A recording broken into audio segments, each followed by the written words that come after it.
What is the Whole30? Julia and I have been talking a lot about it recently in the Small Scale Life Facebook group and on Instagram. For many of you, our focus on Whole30 came completely out of the blue, and you're scrambling to figure out what we're up to. Don't worry, friends. We got you covered. We totally do. So in this post and podcast episode, I'm going to discuss what we've done in the past to develop a healthy lifestyle. Yes, we're going to talk about the health and fitness Renew You from last year.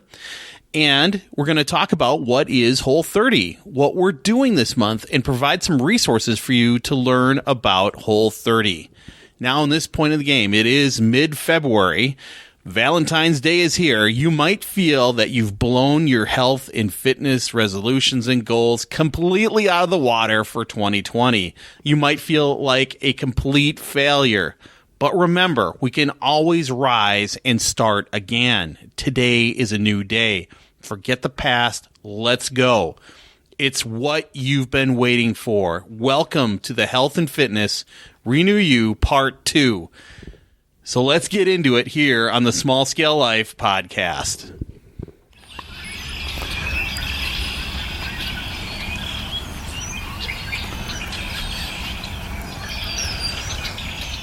All right, welcome to the Small Scale Life podcast. I am your host, Tom. It is great to be back here. Got the microphone in the mobile podcast studio.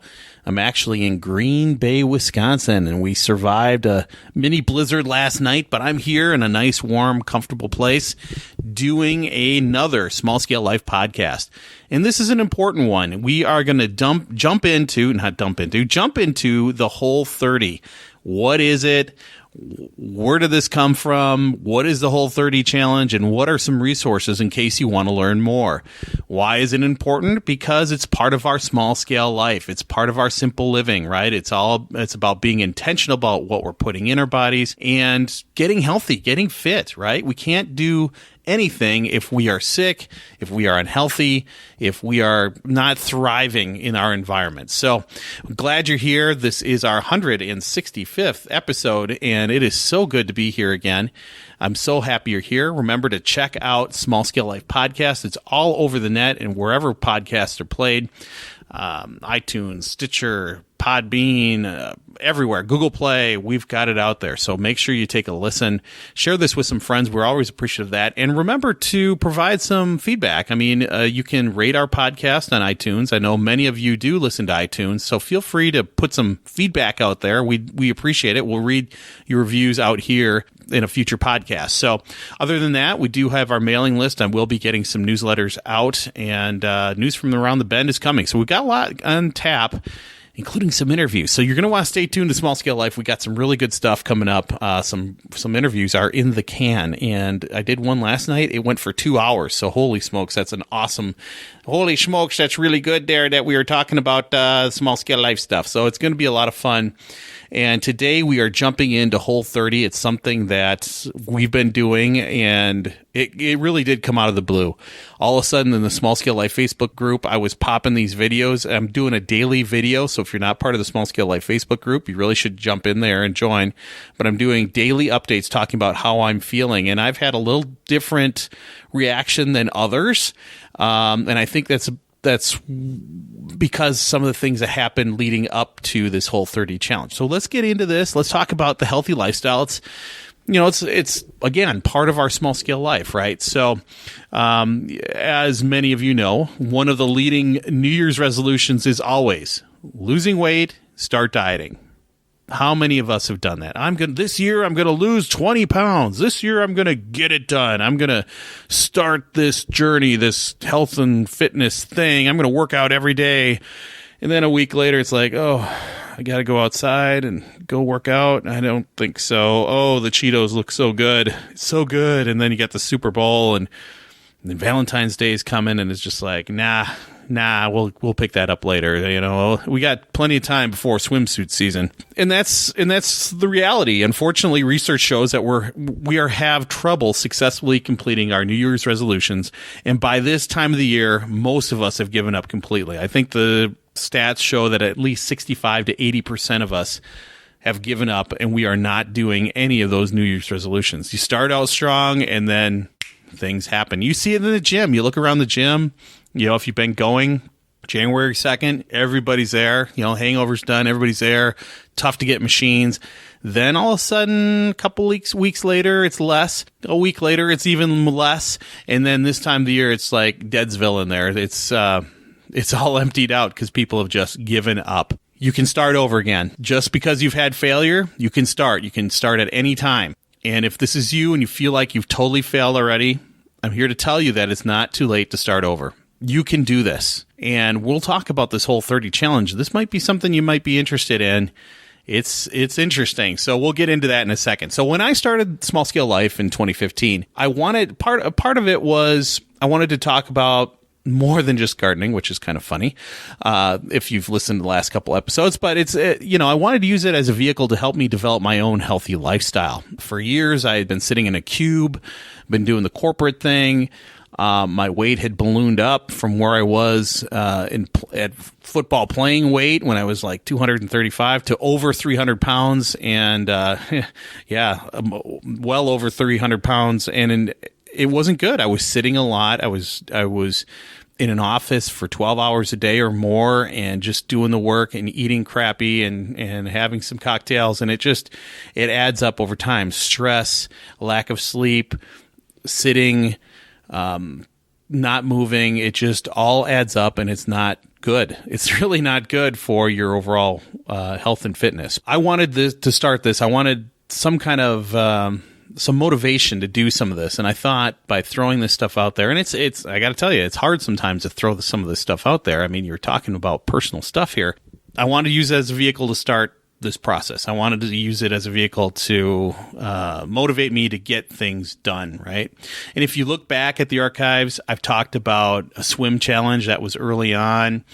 The Quit Your Bellyache and Fitness Challenge, that was something we did. Did some podcasts called Cows and Kettlebells with my friend Mr. Tactical J. That was a good one. We talked about my son's ultramarathons. And of course, last year's Health and Fitness Renew You. That was a big effort at the beginning of 2019 where we really tried to push content out there that try to motivate and inspire the audience and ourselves to keep on with developing this healthy habits, good eating habits, and fitness routine. Let's dive into the Health and Fitness Renew You. That was a big effort in 2019. We rolled that out. It was a 7-day blitz of health and fitness information. There was stuff every day for 7 days, and then some stuff that came up throughout that month. It was all focused on establishing a healthy lifestyle. We learned a lot going through the process. We had a decent amount of people downloading and using the 24-hour plan. In fact, that podcast, the day one, talking about using the 24-hour plan, it is our number one podcast right now. So it really went hot again in January, and a lot of people were downloading the 24-hour plan. A lot of people were listening to that podcast. So it is our number one podcast now, and it's an ongoing battle. We all struggle with this. In our crazy, mixed up, chaotic world, we're always behind the eight ball, trying to carve out a little time for ourselves to work on ourselves. And I think this 24-hour plan was really helps people set aside some time to think about what they're eating and what they're doing. And so if you're new to Small Scale Life, or you haven't listened to that podcast, or you don't know what I'm talking about, the Small Scale Life 24-hour plan is a one-page sheet that helps people plan their meals and snacks. It helps you plan before you eat. I mean, so many people just are grazing, and I did the same thing, especially when you're in an office environment, when somebody's got the big bin of chocolate out there or the candy bowl full of M&Ms. I mean, you just go by and grab a handful, right? Using that 24-hour plan helps us be very intentional about what we're doing, what we're going to put in our bodies, put in our mouths, and put in our bodies. That was only one part of it. There's another part of this too, and it's a really big piece. Julie and I knew that mental and spiritual side of healthy lifestyle development is sometimes neglected in different systems. People don't talk about that. Don't talk about what you're thankful for, gratitude. I mean, that's a big thing. Really tough to be bitter and angry when you're grateful for things. Grateful for the blessings in your life, the people in your life, the things that are good in your life. So we wanted to have a piece of that. Talk about what you're grateful for on a daily basis. And we all have people in our lives who are struggling, who might need a little spiritual love, right? Need a little help, whether you're religious or not. We had a section in there of who you're praying for, who you're thinking about, what you're meditating on. So as my friend John Matheson likes to say, that good vibes only, that's that section there for what you're praying about, who you're praying about. Maybe it's somebody had a death in the family, or somebody's going through a really tough time, or somebody just lost their job, or somebody's sick, things that you're thinking about. And maybe it's not a prayer, but maybe it's people you're thinking about, right? Sending those good vibes to. And then another section was what 3 things you want to complete the day. Nicole Sauce from Living Free in Tennessee, a big thing of hers is my 3 things. And I think she's writing a book on my 3 things. But people write down 3 things that they want to complete that day. And sometimes you don't get them all done. Maybe they're too big. But it's going through that process of being very intentional about where you're going to focus your efforts, what 3 things are critical. If you sat down and did a to-do list, it'd probably be a mile long. I already have one right here, and it's got about 20 things on it, and that's stuff I got to get done today. Oops. That was pretty funny. That's just my water bottle. Don't worry about it. Don't worry about it. It's a little noise, bada boom, bada bing. So anyway, yeah, that's a really powerful piece, and it's a little different than some other folks. They have 24-hour plans or daily plans. One of our friends, one of the people that we really like is Corinne Crabtree from fitandfat.com. She had a daily plan, and she's really focused on what you're eating and then the feedback loop on that.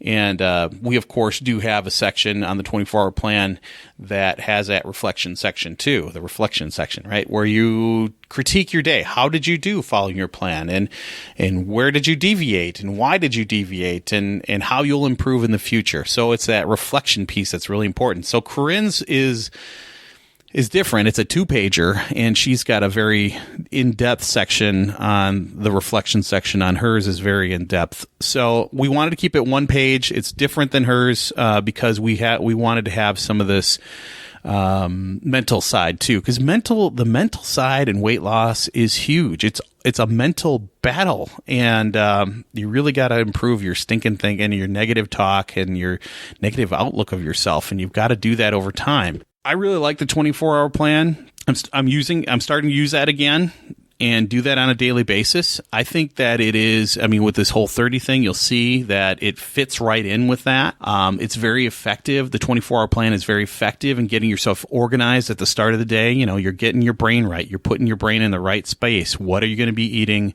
What are you going to be doing? What are you thankful for? What are you meditating on? And it takes maybe 5-10 minutes to fill it out every day. It doesn't take that long. So if you want to get that, there's a link on Small Scale Life on this post, and also in the Renew You Health and Fitness Renew You section on the main menu. You can find that there, and you can get a copy of the 24-hour plan, and you'll get a bunch of emails about Health and Fitness Renew You, and I've really got to go in and make some modifications that clean that up a little bit, because we're a year later, right? So that is available, and that can help you get organized. It is also in the Small Scale Life Facebook group. You can get into that Facebook group and find it in the files section. So it is out there, and it's, again, effective at getting yourself organized at the start of the day. So pick that up and try it out. I really encourage you to do that. And I know, because I'm a guy who is not an early morning guy right now, and finding that time sometimes when you're running out the door is tough, but it doesn't take long to get that done, and it helps spur conversations in the house. What do you think we're having for dinner? And I got to fill out this 24-hour plan. Let's talk about what we're going to have for dinner. Okay, let's take out some chicken. Let's take out some meat. Let's get this stuff at the store. Okay, great. We're all lined up for dinner. So that's kind of the idea behind it, and it really is effective. So that's my pitch on the 24-hour plan. We had a bunch of people sign up. It was great. We had a podcast afterwards with Karen, Julie's sister. She talked about it, and she was our most active member, working on this, and she lost some weight in the process. In a month, she lost, or a few weeks, she lost like 5 pounds or something like that. And that was very encouraging. And she provided her thoughts on that. So that was a good effort. We learned a lot, not only about what we're capable of here at Small Scale Life and what we can do when we have the time to really roll out something, but how email lists work and all that other stuff. So there was a lot we learned, and it was also good for us to work on this as well. So that was the Health and Fitness Renew You in 2019. It was a really good experience. What happened afterwards is probably the question, right? So, okay, this thing got done in January, so what happened afterwards? So after that wrapped up, Julie and I shifted into financial freedom, that section. We were focused on that and other topics for most of 2019. So if you're looking at content, we really took a turn and went into other topics in 2019. We really didn't come back to health and fitness stuff until June, where I posted a title, Last Runner Standing Ultramarathon. It was about my son Danny's ultramarathon, where it was called the Last Runner Standing Race, and they ran until the last person quit. And they were going up a ski hill, running up and down a ski hill on this essentially a mountainous trail. That was crazy, really interesting, and really interesting to be part of that ultramarathon community. It's some really, really nice people, really dedicated to working out and everything. It's extreme sports kind of stuff. So what about our journey? What happened? We were busy and we weren't talking about it much. We were doing some things, but we realized in September, I know, right? The whole thing, we just were spinning and spinning and doing this and doing that and doing all these other things. And then it was in September, and Julie and I looked at each other and were like, holy crap, we've got 3 months and we're going to Hawaii. We're going to be wearing bathing suits and we want to look good, right? We want to look good. So we decided to kick it in gear for the Hawaii trip, and that happened in December 2020. I got motivated. I actually decided to go a little more extreme and go get some medical help. So I worked with some doctors and dietitians and started this OptiFast diet. So it was a medically supervised diet. So what is OptiFast? It's essentially a liquid diet using soups, shakes, and some protein bars. It's all made by Nestle. And I was eating these products 6 times a day and eating only those products. So it was basically a liquid diet. I started the day after Labor Day and continued until our trip to Hawaii. I really intended to do this in Hawaii, but you can't really pre-make soy-based shakes and soups in that tropical environment. We didn't have a cooler, and that stuff would spoil, and nobody wants to be sick out there after drinking spoiled protein shake. So it just wasn't conducive for the liquid diet. Of course, that's an excuse, right? I effectively ended the OptiFast diet on December 26th, started eating some real solid food again. I got to say, though, I lost 22 pounds, a little over 22 pounds in the process. So that was a success, and it did give me good momentum. But I needed something a little different because this is not a forever diet. This liquid thing was only a maximum of 6 months that you can be on all liquid, and by that time you need to get off. You need to get it back into solid food. That's the rules of the OptiFast diet, and that was something that was going to happen anyway. So we kind of kicked that up a notch and moved to real food. And frankly, I do like food. I like food. I love food. Drinking my meals all the time just it messed me up a little bit, and I wanted to get back to learning how to eat healthy and eat clean, real food. So that's what we're doing now. We'll get to that in a second. So Jules, on the other hand, while I was doing this OptiFast thing, she went down a little different path. She heard about this Whole30 thing on a podcast. Yes, she did not listen to my podcast. She listened to a different podcast, and she heard about Whole30. So there's a book out there, and it's called It Starts With Food, and I'll put a link inside that article. Get it on Amazon. And she tried the Whole30 challenge. So she read the book, she digested all the information, she listened to some more podcasts, did some research, and then she decided to try the Whole30 challenge. She found that eating real food and cutting out the sugars, the processed foods, and the alcohol really made a difference. She had a sharp mind. She wasn't fuzzy. She didn't have any stomach aches. She had lots of energy. She slept better. She lost some weight in the process, and she really felt great. So she was finding that, like, the diet soda and some of the foods can make you feel really cruddy, really crappy. So eating this way, she felt great. And she kept going with Whole30 Light, or basically more of a paleo diet, after the challenge was over. When we were on vacation, she was talking about it a lot, and even over the holidays, she was talking about it a lot. And she got 3 other people, actually 4 now, to start the Whole30 challenge. 3 of them started in January, and Julie and I went for it in February. So that's kind of how the shakeout is going. And those 3 people just finished their challenge. So we're going to have them on the show, and they can talk about their experience with the Whole30 challenge. As I was thinking about my next steps with OptiFast and where I was going to go with this, I thought, if Julie is feeling this good, if it had such a good impact on her, and she's sharp, she's feeling good, she's got all this energy, maybe I should try it. If it's working, what the heck, right? So I had to figure out what this Whole30 was, and that was my question too. What is this Whole30 thing? What is it? So you might be wondering the same thing, so let's talk about it. The best way to define it is to use Whole30's own website. So here's what they had to say about it. The Whole30 is designed to change your life in 30 days, but it's not a diet, a detox, or weight loss program. As an aside, if you look out there and you put in Whole30, there's some articles that will pop up that say, oh, it's a fad diet. Well, it's not a diet. It's actually a reset. It's a short-term reset created to help you curb your cravings and bad habits, boost your metabolism, heal your digestive tract, and calm your immune system. As an aside, again, and it starts with food, they talk about how certain foods will cause inflammation. It does strange stuff to your gut and to your body. And this stuff is, a lot of it's sugar and processed foods, and it just messes with you. It'll inflame your immune system. It'll inflame your joints. So if you take those things out, you can start to heal yourself. And that's the idea, right? So this Whole30 thing, it starts with food. For full 30 days, you'll completely eliminate the foods that the scientific literature and our clinical experience, Whole30's, not mine, I don't have a clinic, have deemed the most commonly problematic in one of 4 areas: your cravings, metabolism, digestion, and immune system. I mean, think about it.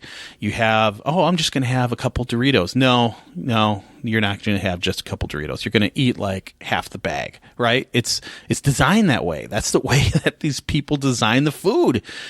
So cutting these things out, like sugars and sweeteners, I mean, think about it. You drink a Diet Dew, and suddenly you want to start eating stuff because it's so sugary, right? Taking that out, it removes those triggers, right?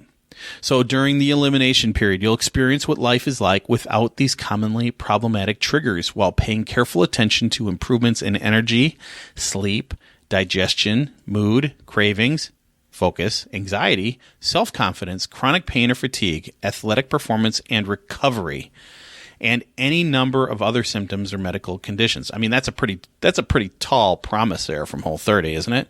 But here I am at day 11, and I've noticed that I'm not craving Diet Dew, and I had a problem with that. I had a problem with Diet Dew. I mean, I'm not going to lie to you. 40 ounces a day, yeah, awesome. Sometimes they'll gust up to 80, 2 big ones at the store. So you've got these cravings for stuff. Ever gone through and you smell, you go in the store, you smell chocolate chip cookies, suddenly you have a craving for chocolate chip cookie, or drive by Jimmy John's and it's free smells only, right? So you smell that and it's like, ooh, I got to have some of that. Or grilling burgers. You get these cravings for things. In the elimination period, I'm not having those cravings. Seriously, not having it. So there is something to this, I think. Just my own experience may or may not be true. You'll have to find out for yourself, right? So, okay, back to what Whole30 says. So this elimination period will leave you with a new normal. So you totally are resetting a healthy baseline where, in all likelihood, you'll look, feel, and live better than you ever could imagine. At the end of the 30 days, you'll then carefully and systematically reintroduce those foods you've been missing, and again, paying attention to any changes in your health habits or mindset. So Whole30 is essentially a big experiment. You're eliminating certain things: the ranch dressing, the breads, the beans, legumes, right? not green beans and peas. That's a whole different thing. But the sugary sweeteners, the aspartame, the coffee creamer, those things you're eliminating. You're not having it. Rice, that's gone. And you start looking around, actually. You start looking at labels a lot more, and you notice everything has sugar. Everything has sugar added to it. Everything has high fructose corn syrup added to it, or something like that. And it's like, wow, And so it's in everything. So you're taking that out. Oh, dairy too. Yes, dairy is not in part of that either. So you're taking these things out, and then the next phase of the experiment is, okay, this week I'm going to try a little bread, put that back in there. How does my body feel? Am I going to have some kind of an adverse reaction to gluten or to the processed grains or whatever, And then the next week, maybe it's, okay, I'm going to try some cheese. How's my body doing with that? Maybe I've got some kind of a lactose intolerance that I didn't realize before. So you can systematically reintroduce those foods to see how you're doing, or you can move to more of a paleo diet, which Julie was doing, and not. So that's kind of an interesting concept, isn't it? Does any of this make sense? Does it? I hope it does. So essentially, the TLDR, the too long didn't read, you're cutting certain things out of your diet for 30 days to see what impact it has, and then you systematically add them back in after the 30-day reset. You are experimenting on yourself, and nobody's making you do this stuff. You're doing it on your own, and if you don't want to, then you can move into a little different lifestyle. 30 days, new habits are forming.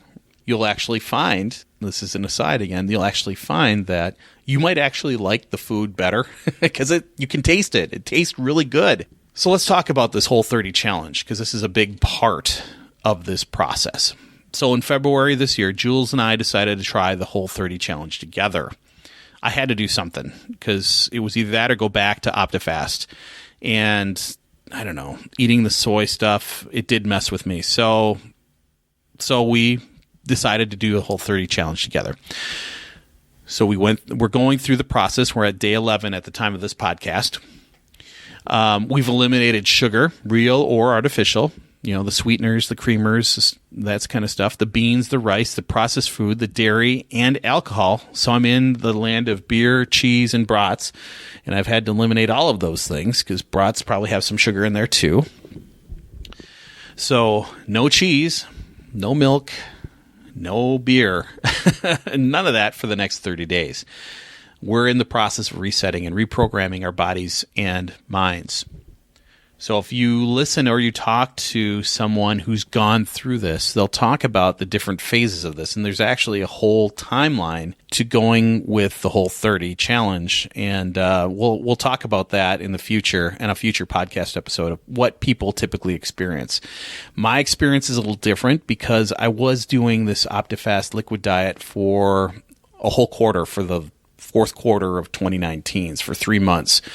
So I was already not eating that stuff and not drinking that stuff. I mean, coffee creamer, yes, that was something I was drinking, but I've cut that out now. So I was kind of moving away from that. So my biggest withdrawals were the diet dew, yes, some of the creamers, but I didn't have some of the other things because I wasn't eating that stuff regularly. So we'll talk about that in a future podcast because it's really interesting how people react to things. And those 3 people that just finished their whole challenge, their Whole30 challenge, it'll be interesting to talk to them to see what they've tried to introduce back in their diet and how they've felt. A big part of the Whole30 challenge are the rules. There's always the rules, right? So there are rules for this, and you should take a look at those, get very familiar with the rules before you start, because you are cutting out certain things. Certain things are out for 30 days and certain things are in for 30 days. So you need to know what those things are. Probably the biggest rule is if you cheat, you start at day 1. You start all over again. So don't cheat. Okay? So with the rules, there are things you can do and there's things you can eat. So what can you eat? We're eating a ton of vegetables. We are eating a lot of high quality protein, beef, venison, chicken, pork, and some fish. And the beef and the chicken came from our good friends at Yellow Hutch Farms up in Cambridge, Minnesota, Brom, Minnesota. Thank you so much, guys. It is awesome, delicious food. The venison came from our land in central Wisconsin. So, one of the guys shot a couple smaller bucks at Thanksgiving. He brought a cooler up to the Twin Cities and said, "Here, try some venison." And oh my gosh, I've been making it, and Julie likes it, which is crazy, but I like it too. Been grilling some venison, and it has been delicious. And she's been eating some fish too. So these are wins. These are win. It's allowed us to try some different things, both of us to try some different things, and we're really loving it. So we're eating the vegetables, high quality proteins, healthy fats, avocado oils. Really like avocados. They're delicious. Eggs, of course, eating a lot of eggs. What I can tell you is that the meals have been delicious so far. Julie's done a masterful job on some of these meals. A chili, a turkey. I made the turkey, but turkey soup afterwards. It was. It looked creamy, but it was all like puree. It was really potatoes that were like really finely crushed, and it almost looked like a creamy soup, but it wasn't. It was great. I'll have to link up some recipes on here so you can actually see what we're talking about. But really simple ingredients, really easy to make, but it's been awesome. Very good. Some big salads, lots of greens, lots of vegetables. Squashes, that kind of stuff. Potatoes and sweet potatoes are allowed. So we've been eating a lot of potatoes too, and sweet potatoes. Now I know they're nightshade, and some people have an issue with those, but so far so good, and it's been great. So French fries are off. So sorry guys, no French fries. Does it sound like something you might be interested in? Maybe, right? Maybe there's some good stuff to learn here. If you are interested, maybe you want to learn more about the Whole30 and try the Whole30 challenge. Great. We can be a good resource for you. Before you do anything, we really encourage you to do your research first before doing or starting anything. So do research first. Do your reading first. Listen to podcasts first, starting with this one. This isn't for everyone. Some people who have had trouble with controlling food and everything, who've had eating disorders, do not want to do this. But it's a good start, right? You can get going. You can get a good start towards changing your eating habits, changing your life. So I provided some links for you. If you want to do that research, I provided the Whole30 website. So go there, take a look at all the materials there. I provided a link to the Whole30 rules. So learn the rules. You got to understand those, what's allowed, what's not. And there's some blog posts and such. So do some research on these two things. There's a link to Whole30 PDF resources. This is a good spot, and it's not really advertised on the main page. I had to look for it a little bit, but it's a great spot to pick up food lists, shopping lists, meal templates, pantry stocking guide, travel guide, and lots more. I've traveled this week. I'm holding fast, doing a great job staying with Whole30. It's possible you can do it, even in a hotel room. So that link, go to that link. There's some really good resources there. The Whole30 podcast. So Melissa and her ex-husband created this program, and they've since divorced, but she is now the program creator, owns the whole program, and she has her own podcast. So you can catch up there and listen to her talk about the Whole30 there. There's another spot. It's called the Whole Kitchen Sink blog, and this is a fellow Minnesotan. She used Whole30 and a paleo-type lifestyle to lose 125 pounds. She is now a Whole30 coach in addition to her nursing job. So her blog has recipes and information that's all Whole30 approved, and she's got her own podcast. She works with her friend Jen, who I think is out in LA. But anyway, they tag team the podcast. They talk about health and wellness. So, check out those resources. They're good. They're real good. You can check those out and enjoy them and consume it, but it's, but I would encourage you to at least look at the Whole30 website and get real familiar with that. And of course, the It Starts With Food book is a really good resource as well. Again, I'll have a link to the book on Amazon. And of course, when you buy that, we are an Amazon affiliate. That'll be an affiliate link, and we'll get pennies on the dollar. So like fractions of a penny on a dollar. But anyway, if you choose to buy it, no pressure. Hey, I'll give you some of my thoughts as we are on day 11. So I've tried now 16 different diet plans and programs to lose weight. 16. Oh, 16. Good grief. Sweet 16. I've had some successes, short-term successes, and a hell of a lot of failures. Lots and lots of failures. I stand on a whole mountain of failures. I really do. Even with the latest diet program, I made some great progress with that all-liquid diet, but it's not a forever lifestyle. It's a soy diet. It's not forever, right? It's medically supervised, but it's not forever. I needed a path forward to establish healthy habits and a sustainable lifestyle. I needed something for me. And Whole30 isn't the end of the journey. It's another step down the path to establishing those healthy habits and healthy lifestyle. It'll probably be like a paleo thing, eating real food, clean food, cutting out that processed stuff, keeping that processed stuff elsewhere, because I'm feeling a lot better. The Whole30 thing is not a magic wand. It's not a magic bullet. It's not the final destination, but it is a way to figure out what exactly is happening when I put certain foods in my body. I've noticed this already. I found out already that I've reacted to some foods. Like when I was doing the OptiFast thing, I found out, because I hadn't had breads, that my body I had some bread and I felt off. I just didn't feel very good after I ate that, So I've been figuring out that there's some things that I've been eating my whole life that my body actually might not be the best thing. I mean, I just kept getting so frustrated with how the hell can I keep doing all this stuff and the needle isn't moving? Nothing is changing. Well, it's because I was eating the same crap, right? All the processed crap. And I hadn't ever tried to cut that out because I didn't think I could.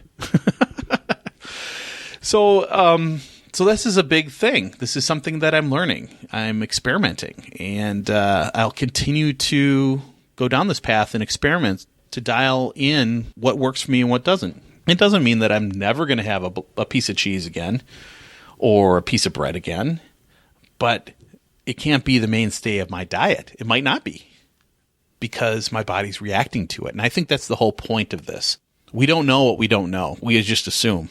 Right? Oh, I've always had a piece of bread. I've always had a sandwich at lunch with chips and blah, blah, blah. Or I've always eaten pretty healthy, had, yogurt in the morning, which is a bunch of sugar, and then my coffee with creamer in it, or get that Starbucks with, with all kinds of stuff in it. And then for lunch, I go to Subway and I'm getting the turkey tom or the turkey sandwich with some light chips and maybe a diet pop, and you think about all that the breads and the cheese and the diet pop with the aspartame in it and the chips that's been baked or put in deep fried, and all these things start to come together. It really does come down to what we're eating. So again, I've had some really good, delicious meals. I've enjoyed the process so far. I've had a little different experience than other people because I'm special, but I am building momentum, and I feel like I'm building it where I haven't had it before, and it gives me some hope. And it's been great to work with Jules on this too, because she's been through this before, and she's had some of those more typical reactions to cutting some of the stuff out, like being in a fog or being very tired and feeling like you want to kill everybody, and then starting to dream about food. Yes, these are all things that happen once you cut them out, believe it or not. And I had those when I was doing the OptiFast thing. But I'm excited. I want to see where this goes because I do feel very good. And I can tell, like I had some kimchi the other night, which is really good, but it really gave me a stomach ache. So coupling kimchi with kombucha was not good. Maybe the kimchi is not for me. But it's supposed to be good for you. I don't know. So this week on Small Scale Life Instagram, I took a quote from the first page of It Starts With Food, page 12. And it says, the food you eat either makes you more healthy or less healthy. It's all about the food. And when I talked about this on Instagram, I said, food is medicine. It really is. We need to think about what, when, and why we are eating something. There's a reason why Bayer, right, bought Monsanto, a seed company. I mean, food is medicine, and we need to think about it that way. We eat when we're depressed. We eat when we're happy. We eat when we have relationship problems or stress at work or having a bad day or, all those things. Or we want to express love. Valentine's Day coming up. So what do? You go out for dinner. All of these things. Or I've been really good. I need a treat. I deserve a treat. So bring me up to Dairy Queen. I'm going to get that big-ass Blizzard. I mean, this is the way it goes. Like I said when we started this whole process, this whole podcast today, I have been talking about this on the Small Scale Life Facebook group, but it's been more than just talking. I've been talking to the lifers there. I have been recording and uploading a daily video into the Small Scale Life Facebook group. So I've been talking about this whole process, and I'll eventually load them on the Small Scale Life YouTube channel as well. The Lifer Live, I like to call it. But my goal is to talk about how I'm feeling and what I'm eating, how I'm sleeping. And of course, there's some things I fool around a little bit and talk about some other things as well. So like I showed the sunset and the big full moon the other day and the garden area and, just some other stuff. Oh, the Teslas all lined up at the grocery store. So, just I want to check in and show you that, hey, I'm still alive and this is actually going pretty good. So, and if it's not going good, like one day I had a massive sledgehammer headache. It was bad. It's part of the whole reset process. So it's interesting, right? You're getting real world feedback and somebody going through this. If you want to see those videos and get some of those resources or get the 24-hour plan, it is on the Small Scale Life Facebook group. You can join today.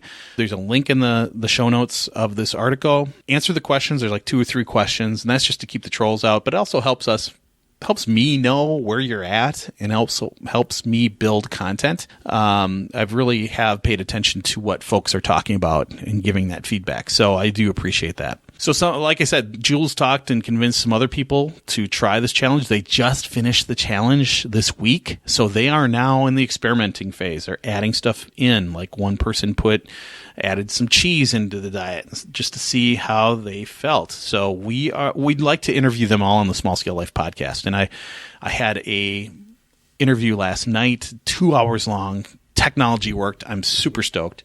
So it's going to be a lot of fun to talk with these 3 other people who just completed the Whole30 challenge. They're all ladies. They just completed the challenge. Love to get their feedback.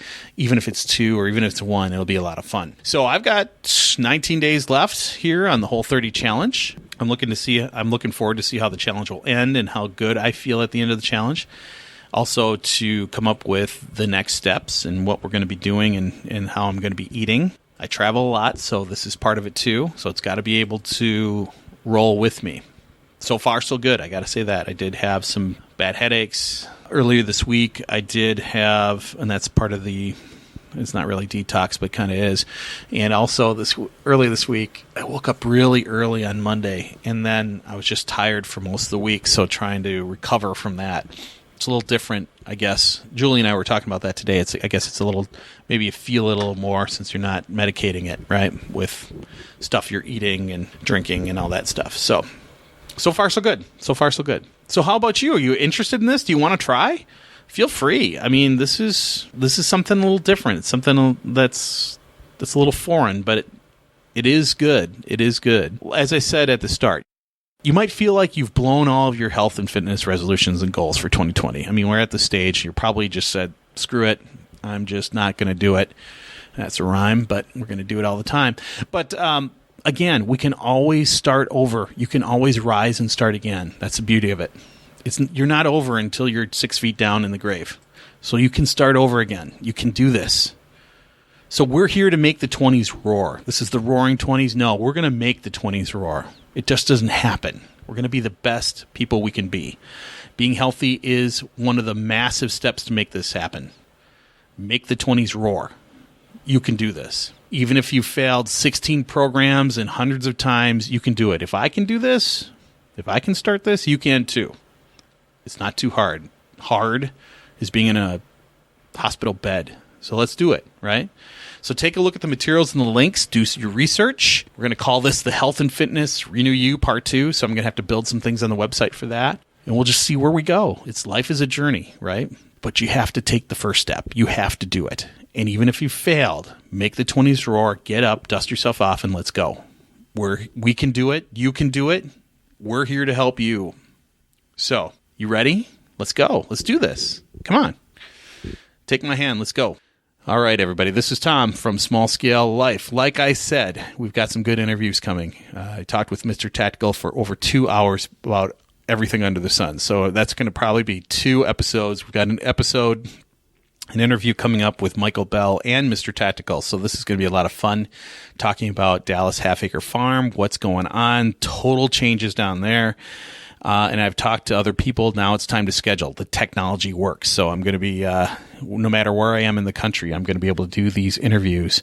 I'm going to be dangerous now. So I'm going to be reaching out to people, you know who you are, and I'm going to start scheduling interviews. So get ready. It's going to be a lot of fun. Enough of me talking. It's time to do, right? Remember to learn, do, grow, and be a little better every day. This is Tom from the Small Scale Life Podcast. Make sure you do your research. Give this a try. You can do it. Change your life. All right, everybody. We'll talk to you real soon. Take care, everybody.